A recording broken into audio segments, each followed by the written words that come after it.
I am live. We are going to talk about the Trump immigration ban stopped for now. I'm going to wait a second just to allow people to connect, and then I'm going to get started and talk about it. If people have questions, you can put them in the comments. What else should I be saying about this? I guess that's it. We have super chat enabled, and that's something you can use if you want. The comments yesterday were just moving so quickly that they were almost completely useless. And so we have super chat enabled. If you definitely want me to see your comment and maybe respond to it if it's not obvious trolling, you can use the super chat function. So yeah, I mean, so much news happening today after we were done with today's show.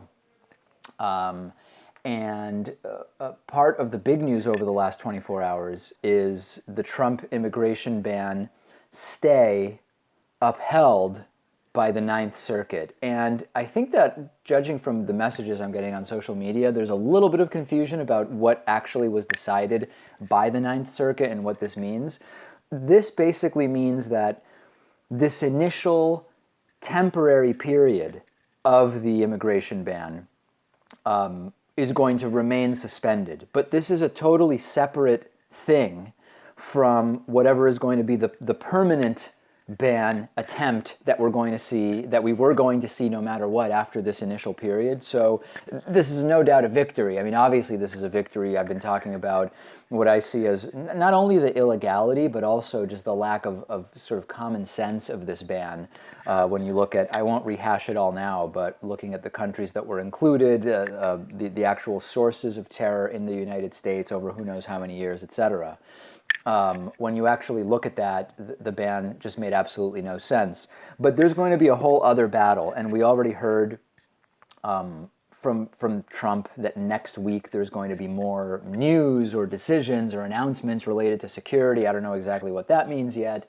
And also, again, eventually, this means the temporary ban remains suspended. We will eventually see something else. And this, it's really important to mention at this point something I've been talking about for a while, which is if the eventual permanent ban proposal is slightly less crazy than this initial one, we have to remember to still analyze it on its merits at the time and not just to sort of sit back and say, well, we won because what he eventually passed is not as crazy as that initial thing that was stayed by a number of appeals courts, including the Ninth Circuit.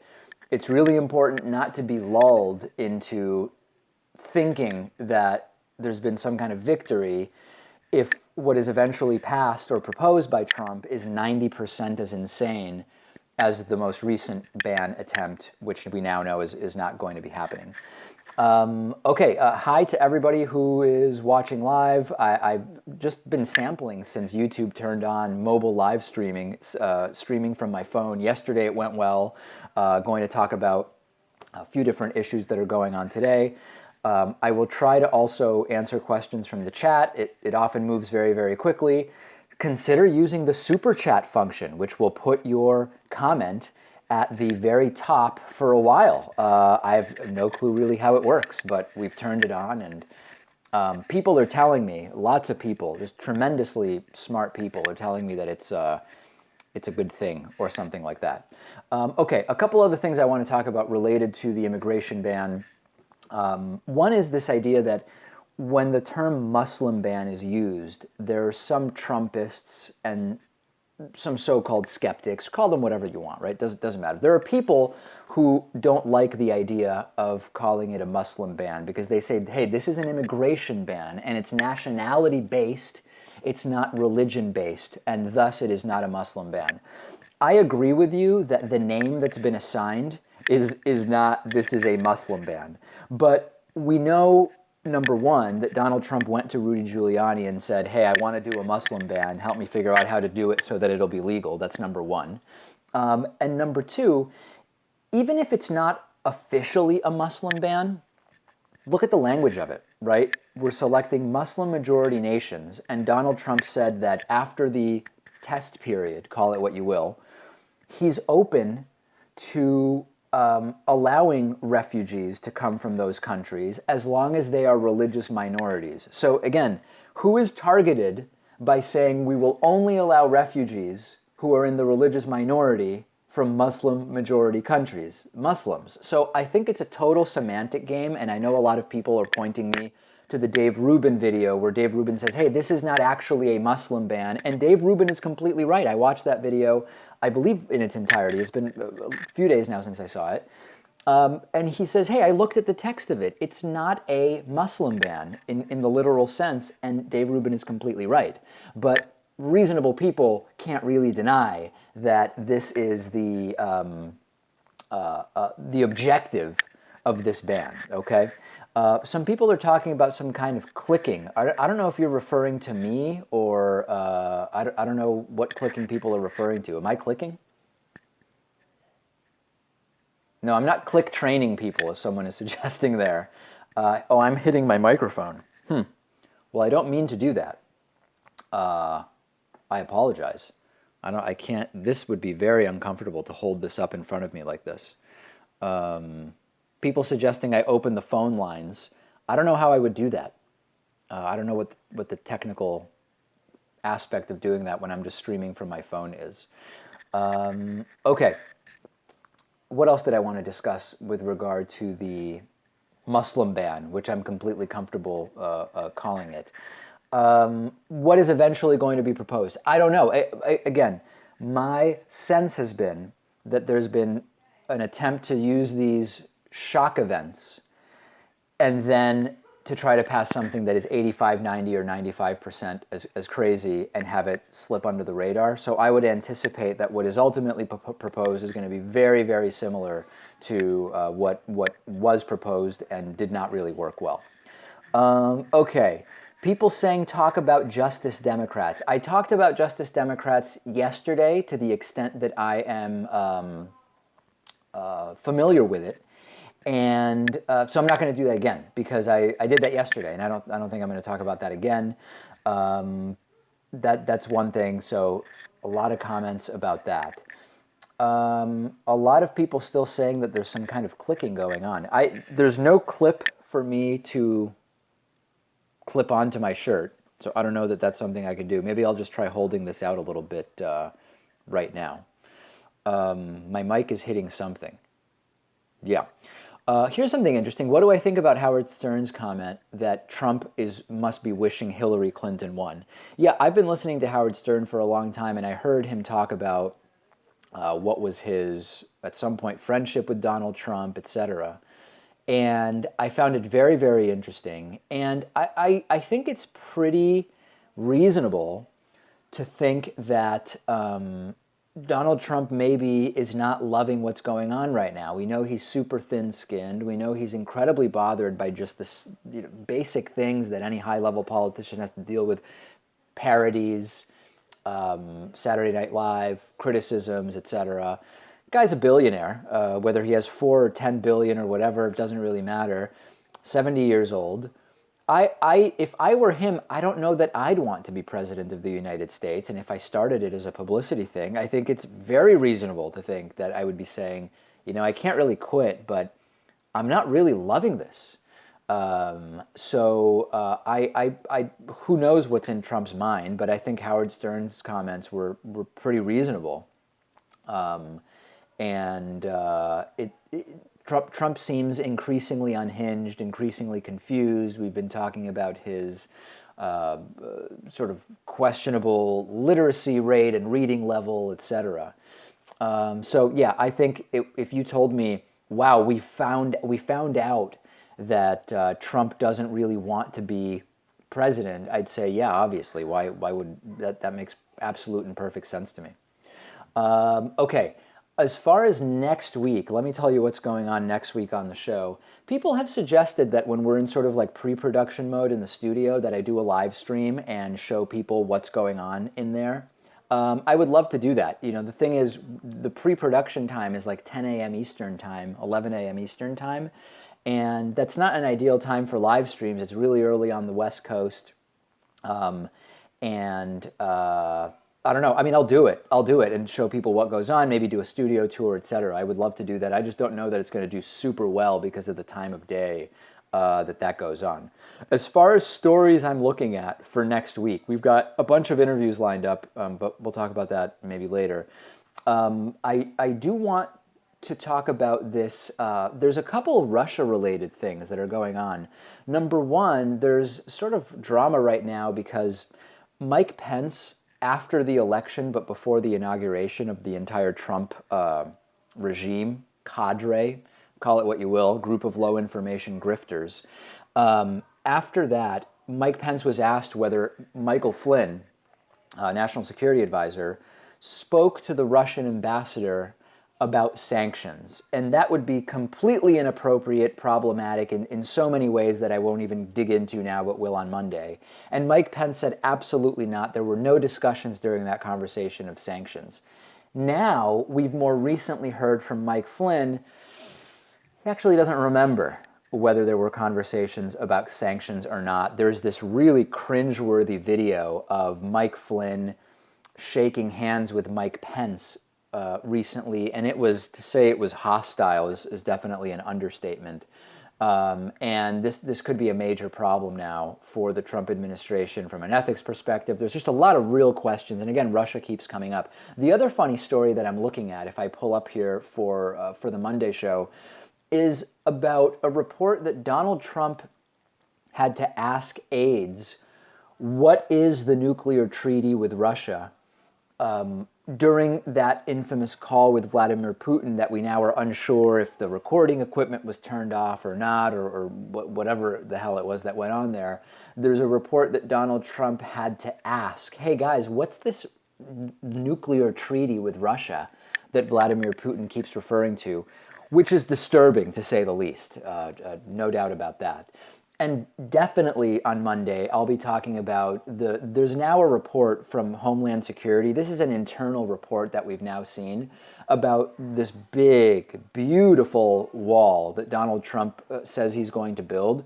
We had initial estimates, reasonable estimates, right? Not from the Trump campaign, but reasonable estimates from people who know about this, who said that it would cost somewhere between 10 and 12 billion. And there's a new report now that's been leaked, according to Reuters, a Homeland Security report, that it would be a $22 billion project and that it would basically be done maybe optimistically by the end of Trump's first term. It would take 3.5 years to build. So that would be a major thing. Hey, we have our first super chat from Sleepy Stew, who for $2 has had his comment featured. Okay.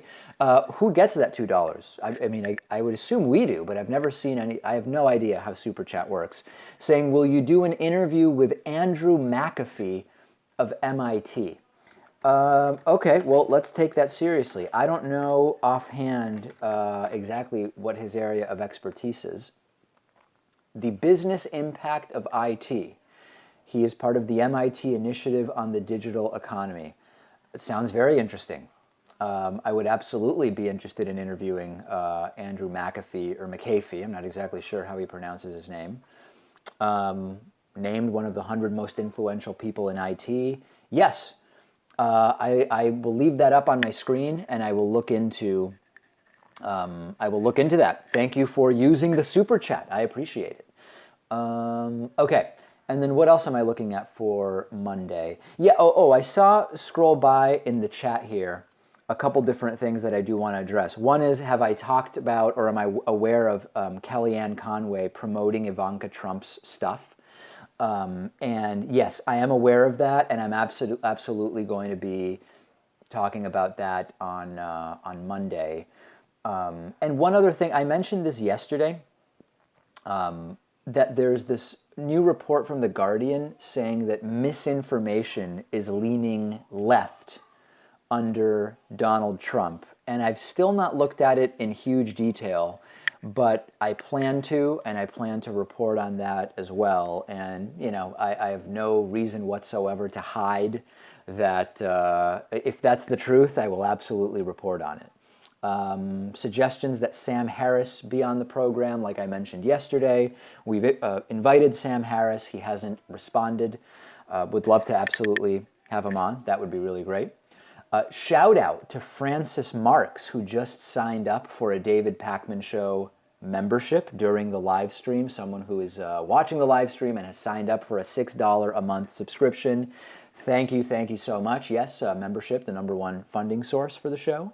And if you need a discount, if the normal membership prices are high, use the coupon code.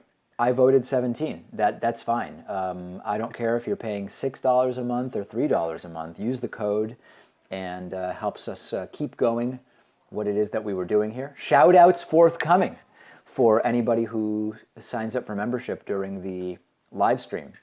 Okay, sort of a sports/Boston story. There are some New England Patriots, the Super Bowl 51 winning New England Patriots, who are going to be skipping the visit to the White House. And I'll probably talk about that. I'm a big Patriots fan. The show is broadcast here from Boston, so I will address that. Usually it's scheduling conflicts. I haven't looked at it in detail yet, but I have that story bookmarked. Super Bowl LI, yeah, Super Bowl 51. That's the same thing, right? 51 and LI. People asking what membership does. You get a commercial-free audio and video stream every day of the entire show. Instead of 3 to 5 minute clips on YouTube, you get a 1 hour, minus the commercial, so it's like 50 minutes. One video file, 1 hour, no commercials. And we also do something called a bonus show every single day. It's like an extra 15, 20-minute show just for our paid subscribers. We do stories, a lot more behind-the-scenes stuff is discussed there, upcoming stuff on the show, all that type of stuff. Okay, so that's the deal. That's the deal with membership. And on that note, shout out to Luis Cruz, who has just signed up for a David Pakman Show membership using the coupon code. And thank you to Luis. Really appreciate it. Okay, couple other things from the chat. Again, people saying, please talk about Justice Democrats. I don't know that much about Justice Democrats. I did talk about it during yesterday's live stream to the extent that I'm aware of it. I talked about it yesterday. I was texting a little bit with Kyle Kulinski a few days ago about doing an interview about it. And hopefully we can line that up pretty soon, okay? Questions about what's going on with my feelings on the Tom Brady relationship with Donald Trump. I still don't know what the extent of that relationship is. I know, not that this is the big thing that a lot of people are worried about here, but Giselle, his wife, tweeted or put something out on Instagram. You know what? I don't even know. I don't know what the deal is, but I vaguely remember Giselle saying that they're not, as a family, voting for Trump or whatever. I don't know. I don't know what's going on with that. Thank you to Sean Hoyt, who has just created a new membership at davidpakman.com/membership using the 40% coupon code. I voted 17. Oh, and there is Sean. There is Sean in the comments. Great to see Sean. Quite a handsome picture that Sean has there as his Google image there. Boom. Yes, Sean Hoyt. Welcome. I don't know if Sean Hoyt just created a second membership. I could have sworn we already had a member named Sean Hoyt.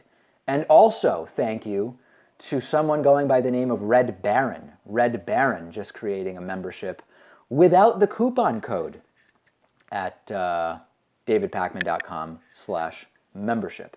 Okay, long form pieces that we're working on. You may remember that in January of 2016, we debuted the first long form piece that the David Pakman Show did. It was researched and background research done by none other than former intern and now segment and associate producer Noah Ferguson, on Reza Aslan. Okay, Reza Aslan Cannot Be Trusted was the name of that. Since then, in partnership with Noah's great work, we've done a number of other long-form pieces, including about undocumented immigration, the alt-right, the regressive left, etc., etc.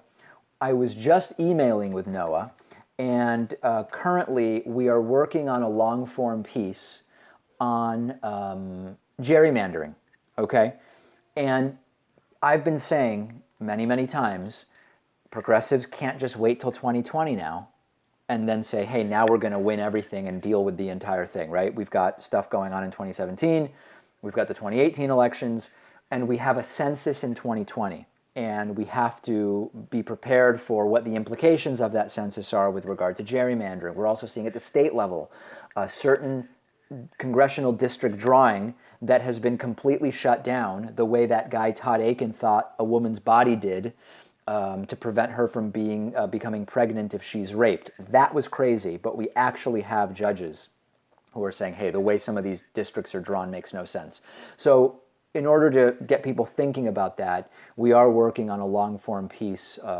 Myself and Noah Ferguson, we're working on that with gerrymandering, and I think that that will be a really, really good piece.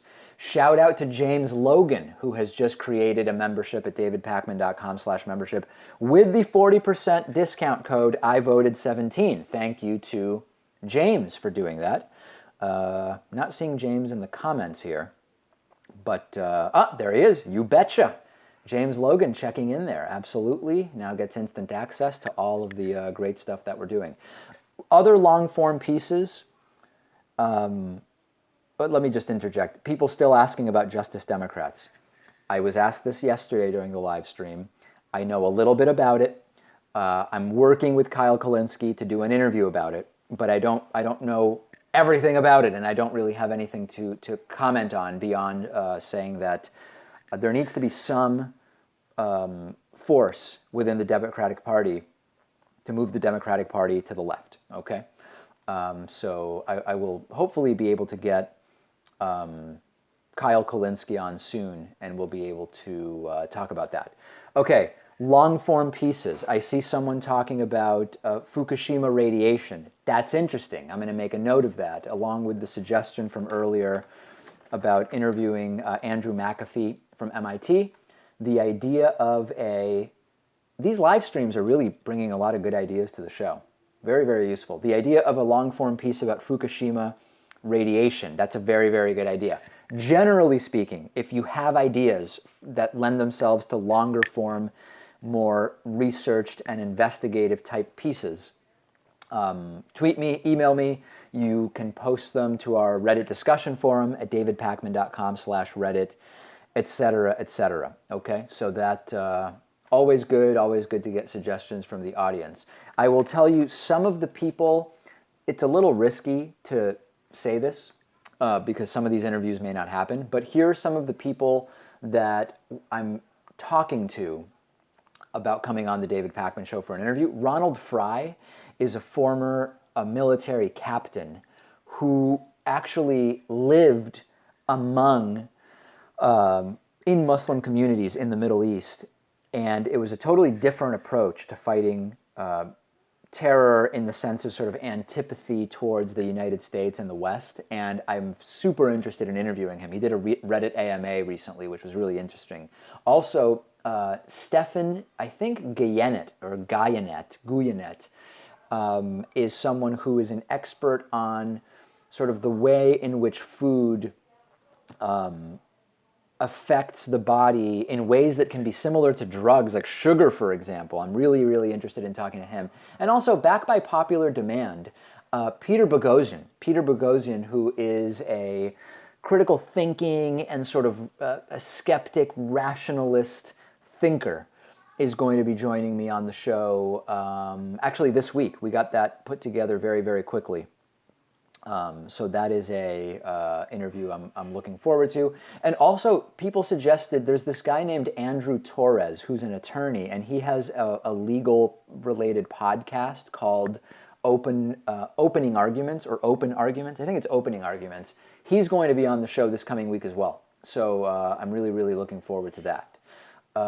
Okay, big shout out to Joseph Bisbee, who just created a 40% discounted membership, again with that coupon code I mentioned a few minutes ago, IVoted17 at davidpakman.com, opting to go with the yearly version, $36 for the year instead of $60. Joseph Bisbee, Thank you very, very much. And that coupon code is open to all.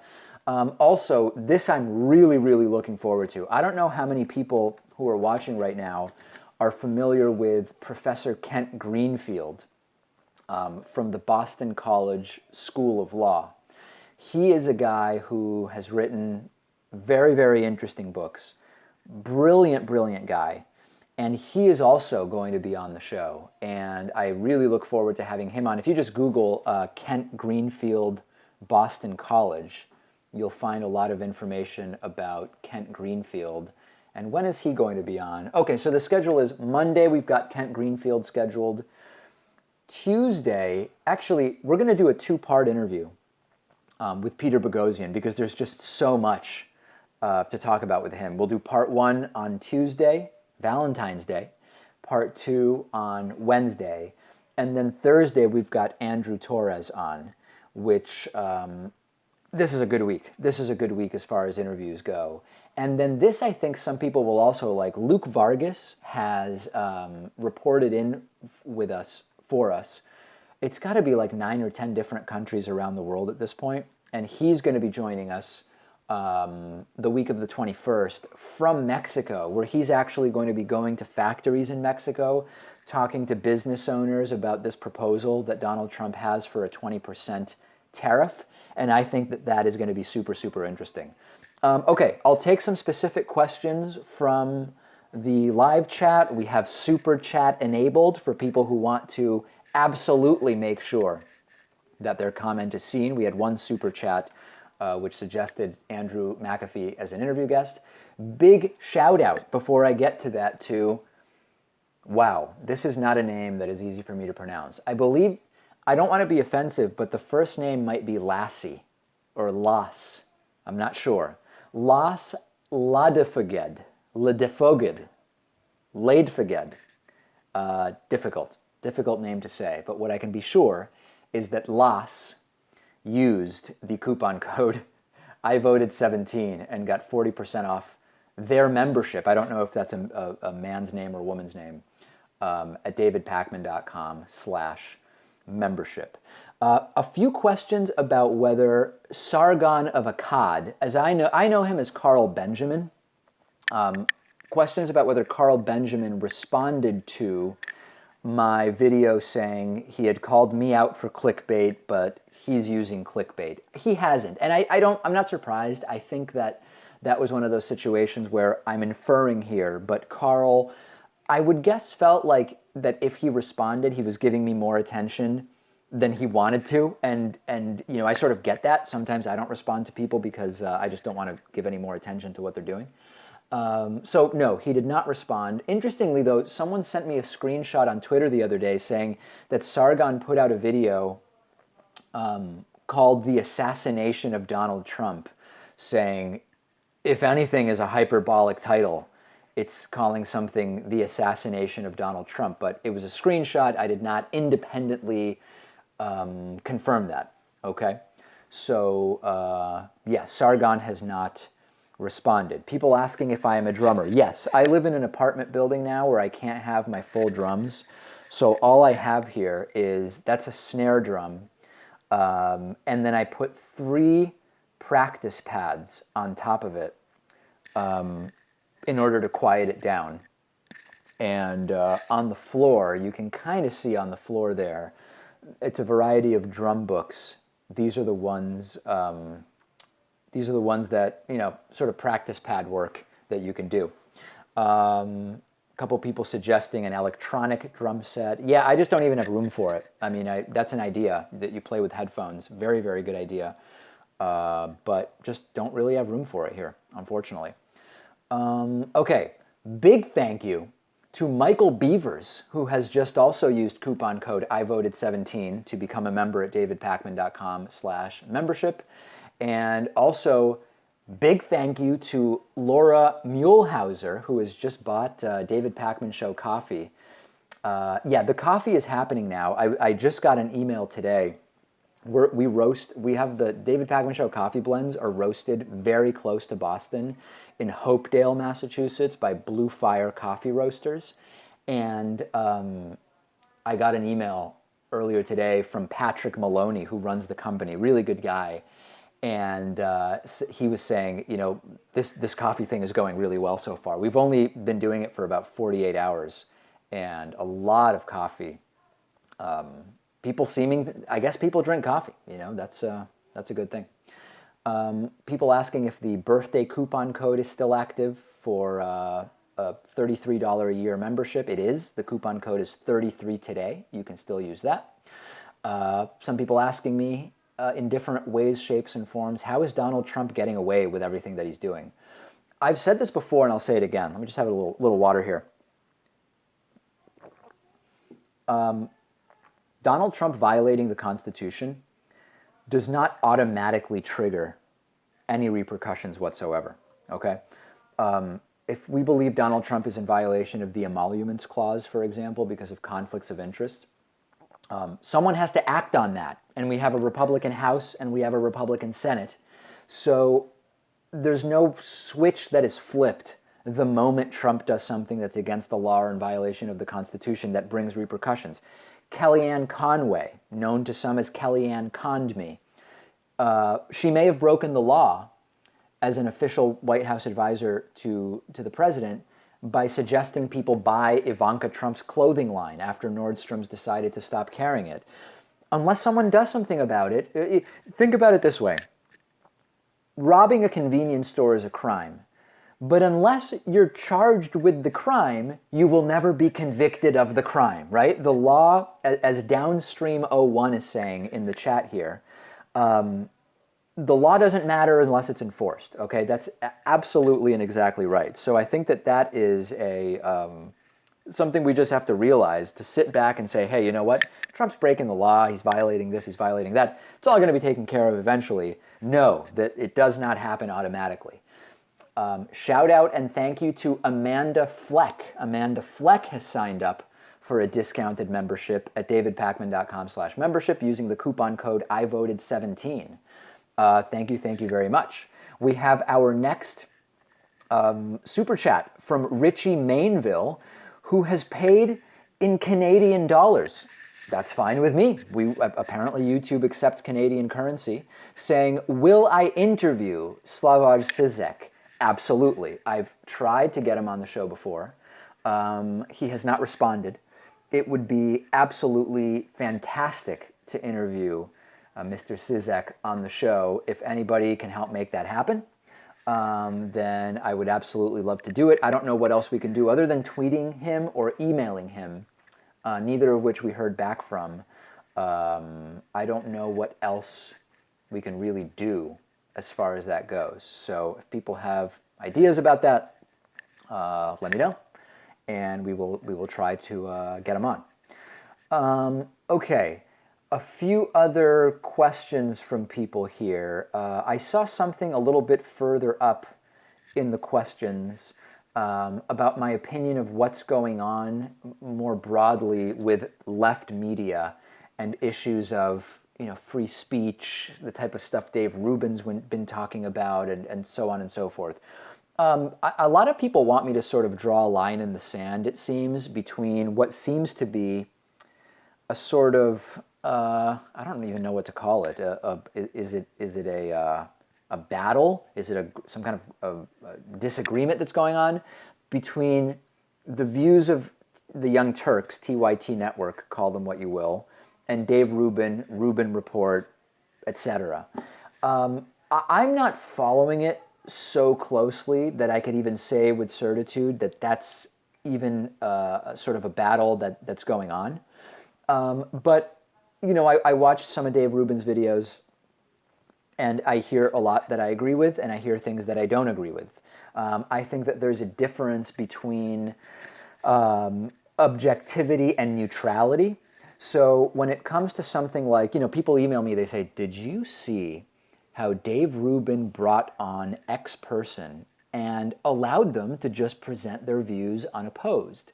I think that who X person is actually makes a difference, because if we're talking about political opinion, right, someone's philosophy, so to speak, bringing someone on and taking the Dave Rubin approach which is, hey, I'm here to learn about and hear about your views. I'm not necessarily here to play point counterpoint with you on everything or to get into some kind of fight, argument or whatever. That does make sense to me. And there's interviews I've done, in fact, where the person's views are so out there and ridiculous that there's really no point to me playing point counterpoint because we're just going to get bogged down. Let's sort of learn what their general philosophy is. On the other side, if we're talking about science, right, and you bring on a climate science denier who is in the exponential minority when it comes to what the science says about climate science, that's not an interview where I'd be comfortable allowing someone to just talk about their views unopposed. So that I have more of a problem with, right? So I don't have a problem broadly with this idea of, hey, bring people on and let them talk rather than aggressively debating. Really don't have a problem with that. But I think when it comes to science, it's definitely more problematic, okay? Now, as far as TYT, I watch very little of almost anything, really. I mean, I'm mostly reading, and when I'm finding out about things that have happened on different shows, it's because I'm reading a transcript of it. I really have very little time to actually sit down and watch stuff.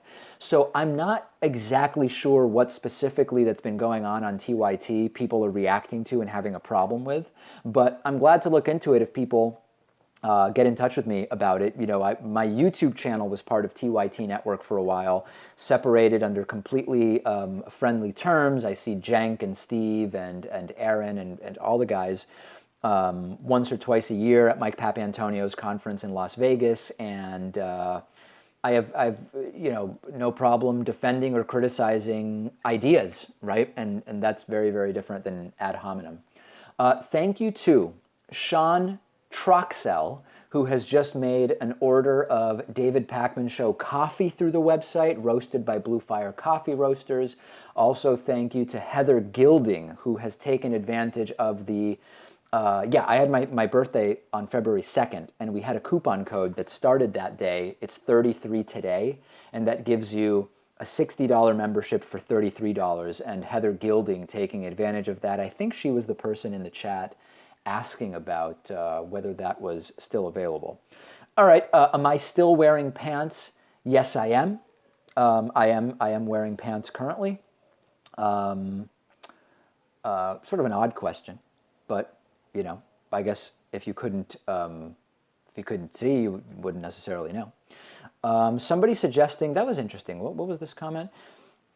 If I don't have time, install video speed controller and watch shows at a very high speed. Yeah, you know who does that? My friend Jay Tomlinson, the producer of Best of the Left podcast, he told me that he was at one point listening to shows, I think at 1.2x, and then went to 1.4x, and said that there's even some shows that he can listen to at 2x and doesn't have any problem whatsoever. So that's interesting. Yeah, I've not thought of that. I can usually just kind of skim a transcript of something more quickly than anything else.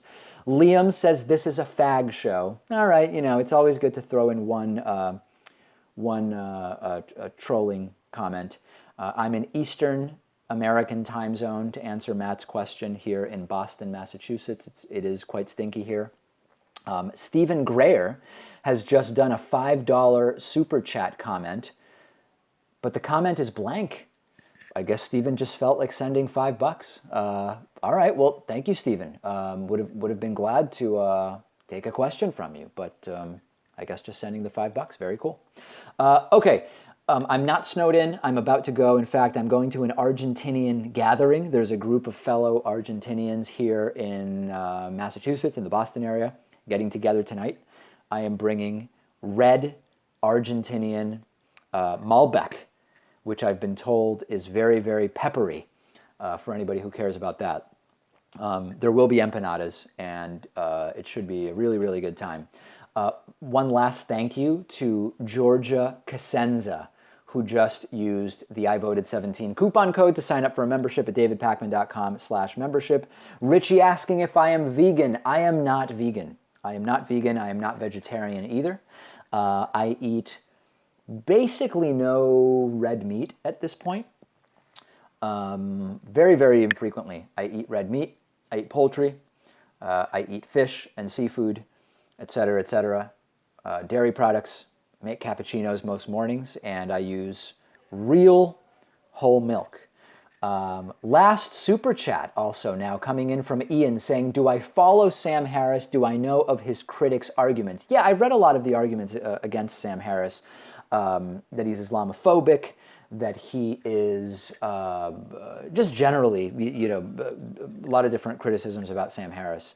And I don't know what else to say about it. I would love to interview Sam Harris, but he has unfortunately not responded. All right, that's it for today. I'll try to do a studio tour on Monday when I get into the studio.